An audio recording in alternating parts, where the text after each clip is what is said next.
boa noite a todos. Estamos aqui esta noite, mais uma vez, em nome do Centro Espírita Allan Kardec, para fazer uma reflexão a respeito da nossa doutrina espírita. Neste momento, nós pedimos a proteção de Deus, nosso Pai, de amor e de bondade. Pedimos a proteção de Jesus, nosso Mestre, nosso irmão, e o cuidado dos espíritos de luz que nos intuem durante todos esses minutos em que aqui estamos. Então, meus irmãos, o tema da noite de hoje vem do livro Boa Nova, de Humberto de Campos, psicografado por Chico Xavier, no capítulo 3, As Primeiras Pregações. Neste livro, com o auxílio da psicografia de Chico Xavier, o espírito Humberto de Campos nos apresenta 30 episódios relacionados a Jesus, a seus discípulos e a personagens bíblicos como Zebedeu, Maria de Magdala, Pedro, Tomé e outros que tiveram as suas existências tocadas pelos ensinamentos e pelo amor de Jesus. O livro Boa Nova enfoca belas passagens evangélicas, como Jesus na Samaria, o Sermão do Monte, a negação de Pedro, onde Jesus, com seus discípulos, além de outras personalidades conhecidas, nos trazem muitas lições de sabedoria. São relatos fiéis de passagens divinas, de passagens vividas por Jesus e seus discípulos. Vamos analisar hoje o capítulo 3, As Primeiras Pregações. Chama-nos a atenção neste capítulo o tratamento dos homens em relação a Jesus. Quando se referiu aos sacerdotes, aos doutores da lei, Jesus foi tratado com ironia, com crueldade. No entanto, quando ele se relaciona com os pescadores, com os sofredores, com os ignorantes, aqueles chamados pobres de espírito, ele é recebido com todo o amor e todo o carinho. E é por isso que ele deixa o seu legado a esses seres carinhosos e de espírito pobre, entendendo-se espíritos elevados. Por isso, meus amigos, Jesus ocultou dos doutores e dos sacerdotes a sua doutrina, o seu evangelho, e a revelou aos pobres e miseráveis. Somos sabedores que toda a vida de Jesus teve um único objetivo: mostrar o caminho da redenção pelo amor que se traduzia em Jesus. Através do quê? Através do seu servir, do seu modo de servir, desinteressado e absolutamente fiel. Também sabemos que Jesus desenvolveu grande parte dos seus ensinamentos na região norte da Palestina, chamada Galileia. A Galileia, onde Jesus cresceu, era uma região muito desenvolvida para a época de Jesus. Tinha um comércio ativo que provinha da pesca e da agricultura. Era uma região densamente povoada, tinha muitas terras férteis e exportava cereais, exportava azeites e pescados. As principais cidades da Galileia, como a maioria de nós sabe, ao tempo de Jesus eram Nazaré, Cafarnaum e Tiberíades. Mas aí nos perguntamos, Por que Jesus escolheu o povo galileu, escolheu a Galileia para divulgar o seu evangelho? Meus irmãos, o mestre entristecia-se, sabendo que o homem precisava de tão pouco para ser feliz. Bastava-lhe apenas analisar e amenizar os seus desejos e as suas paixões mundanas para ser mais venturoso, substituindo, trocando os prazeres transitórios da carne pelos prazeres duradouros do espírito. Então, Jesus se propunha a ensinar os homens, transmitindo-lhes um pouco da ventura espiritual esta que era o seu estado normal de alma. Ali, meus irmãos, na Galileia, Jesus vislumbrava representantes das principais raças do mundo, cujos homens eram portadores de todas as paixões, vícios e artimanhas características da condição humana.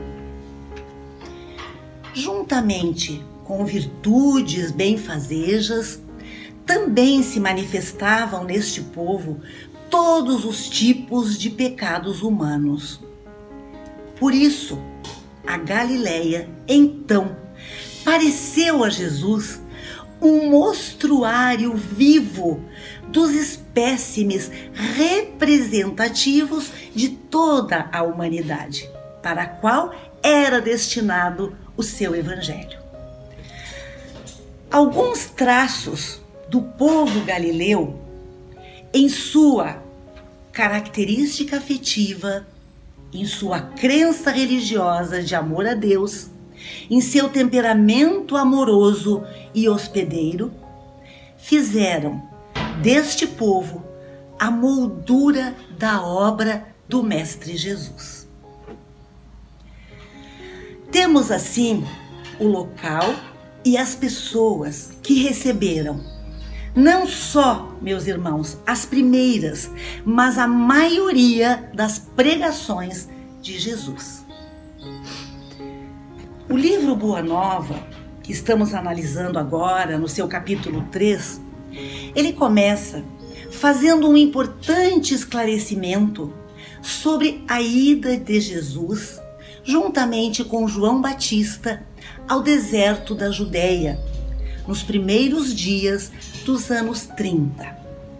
O que foi o mestre fazer no deserto? O mestre foi meditar e preparar o início de suas pregações. Saindo do deserto, preparado para iniciar as suas pregações, Jesus passou por Jericó, seguindo daí para Jerusalém, onde foi visto próximo ao templo da cidade. Sentado como um peregrino, Jesus foi notado por um grupo de sacerdotes e de pensadores que se sentiram, olhem só, atraídos pelos traços de formosa originalidade e pelo olhar lúcido e profundo de Jesus, segundo palavras de Humberto de Campos. Quando Jesus foi interrogado pelo sacerdote Hanã, o mestre nos deu aí a sua primeira grande lição, dizendo que ele veio para fundar o reino de Deus, ensinando que esse reino é obra divina no coração dos homens. Mas o esclarecimento mais importante foi Jesus dizer que só em nossos corações podemos ter a companhia de Jesus, ou seja, só nos ligamos a Ele, a Deus nosso Pai, pelo amor. Jesus inicia as suas pregações falando na lei maior, na lei do amor. Como ele confirmou depois, ele vem a nos mostrar que o único templo em que Deus pode morar é o templo do nosso coração, mas quando tomado pelo amor. Jesus segue então mostrando a Hanã que nós devemos trabalhar o nosso sentimento, tudo aquilo que sentimos, a partir, meus irmãos, da nossa vontade. Sentimos, temos a vontade e precisamos partir em atitudes que nos levarão à prática efetiva deste amor pregado por Jesus. Porque, segundo ele, o reino de Deus é constituído pela soma da capacidade de amar de todos os seus filhos. Cada um, com um amor em seu coração, vai formar o reino de amor de Deus. E este reino deve ser construído como? Através da lei da caridade, a maior de todas as virtudes, que nos leva à benevolência, que nos leva à indulgência. A seguir, irmãos, Jesus esclarece como todo o status que o mundo oferece é passageiro, é ilusório. O amor, diz Jesus, a verdade e as virtudes espirituais, sim, são perenes. São tesouros que juntamos nos céus e que ficarão conosco para sempre. Com este ensinamento, Jesus mostra que todos nós podemos evoluir sem sofrimentos. Basta que, para isso, nós possamos praticar a caridade, que nós saibamos respeitar todos os direitos do nosso próximo, como nós queremos que os nossos direitos sejam respeitados. Questionado sobre os códigos de Jerusalém e sobre as leis do templo, Jesus explica, de forma a não deixar nenhuma dúvida, que ele não conhece as leis do templo, ele não conhece os códigos de Jerusalém, mas ele responde: eu sei qual é a vontade de meu Pai que está nos céus. Não podemos desconhecer essa verdade. A vontade de Deus é sempre a melhor para nós. Por quê? Por que a vontade de Deus é sempre a melhor para nós? Porque Deus é o nosso Pai Supremo, é o nosso Pai misericordioso, que nos ama e nos ama de forma tão evidente que sempre vai querer o melhor para nós.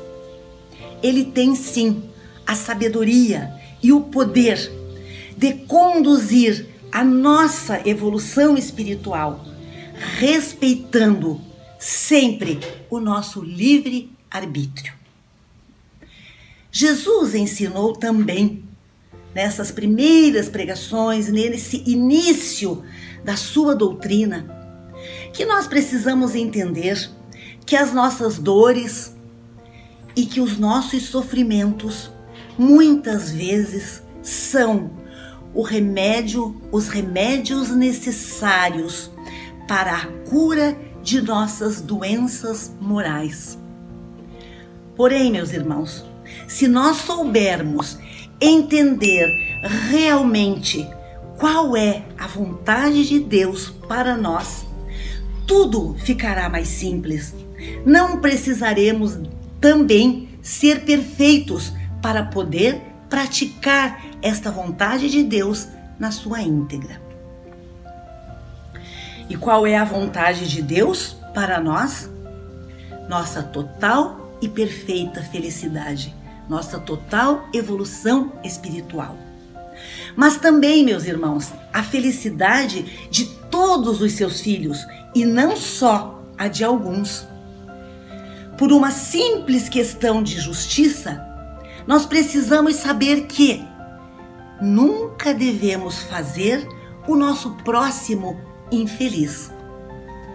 Por isso que muitas vezes nós sofremos para aprender que não devemos fazer o nosso irmão sofrer. Uma outra questão importante deste capítulo é como Jesus sabia plenamente a quem procurar para seus primeiros discípulos, que já estavam predestinados a isso. André e Simão, futuramente Pedro, pescadores, sentiam o quanto eram próximos de Jesus, mesmo sem saber, e não hesitaram no momento em que Jesus os convida para segui-lo, não hesitaram em dizer: Senhor, seguiremos seus passos. Mais para frente, quando Jesus encontra Levi, um publicano, cobrador de impostos, aconteceu a mesma coisa. Levi sente-se tocado pela presença de Jesus e lhe responde: Senhor, estou pronto. O seu coração, a sua intuição lhes dizia que eles eram os seguidores do Mestre, que eles iriam levar para frente o Evangelho, a doutrina, a boa nova do Mestre Jesus. Eis aí, meus queridos irmãos, o que cada um de nós deve estar disposto a fazer. Dizer a Jesus: Mestre e amigo, estou pronto. Estou pronto para, antes de tudo, fazer a minha parte em cada pequena tarefa, como lá na parábola do óbolo da viúva, com a certeza de que, como nosso Pai quer sempre a nossa felicidade, Ele nos enviará situações que possamos passar, aprender e superar, mantendo sempre o nosso coração sincero e com pureza de intenções, para aderir às claridades de seu reino para sempre. Meus irmãos, nós temos agora o recado de um amigo do além. Diz ele: nada é mais importante neste momento que vivemos do que estudar, entender e vivenciar a luz que o amado Rabi da Galileia deixou indelevelmente grafada em seu sublime evangelho, o caminho, a verdade e a vida. Como ele mesmo advertiu aos seres humanos, ainda incapazes de assimilar a profundidade oculta contida nas pregações e dos exemplos que ele nos legou amorosamente. Quando, da sua descida ao Vale de Lágrimas, que se transformou a partir da sua passagem no Vale da Esperança, sinalizado pelas suas proféticas palavras, prometendo à humanidade que um dia alcançaremos o desejo de sermos um só rebanho para um só pastor. Assim, meus irmãos, analisado esse capítulo, nós percebemos que Jesus aí inicia as suas primeiras preocupações, as suas primeiras pregações. Ele vai começando a chamar os seus discípulos, ele vai mostrando a que veio, fazendo a sua primeira pregação depois de passar a noite na casa de Pedro, que o hospedou com tanta generosidade. Então, de uma forma simples, estão aí os primeiros dos muitos ensinamentos que o nosso querido Mestre Jesus nos legou. Muito obrigada, uma boa noite e aproveito para desejar um Feliz Natal a todos vocês. Boa noite.